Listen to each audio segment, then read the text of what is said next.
గాడిద పిల్ల గురించి రాసి పెట్టిన ప్రవచనమైన నెరవేర్చారు. సియోను కుమార్తె, యెరూషలేము కుమార్తె అని రెండు రీతిలో పిలిచి చెప్తున్న మాటయే, ఇదిగో నీ రాజు గాడిద మీదను గాడిద పిల్ల మీదను నీ యొద్దకి వచ్చును. ఈ ప్రవచనం నెరవేరాలని గాడిద పిల్లను తీసుకుని వచ్చారు. Fulfilment of prophecies. సో మన గురించి రాయబడిన, మన గురించి ఉన్న ప్రవచనములన్నీ నెరవేర్చువారే వాక్యమైన యేసు.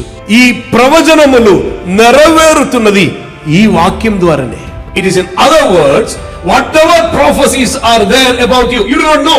139 కీర్తనలు ఇలా రాయబడి ఉన్నది, నేను పిండముగా ఉండగా నీ కన్నులు నన్ను చూచెను, నీ బింబబడిన దినములు ఒకటైనను కాగముడిపే నా దినమున నీవు నీ గ్రంథమున లిఖితము రాయను. So it's already written there in his book. Come on people. హల్లెలూయా. పక్కన ఉన్న వ్యక్తి తిరిగి చెప్పండి, మన గురించి ఆల్రెడీ దేవుడు రాసి పెట్టారు. చెప్పండి, మన గురించి దేవుడు ఆల్రెడీ రాసి పెట్టారు.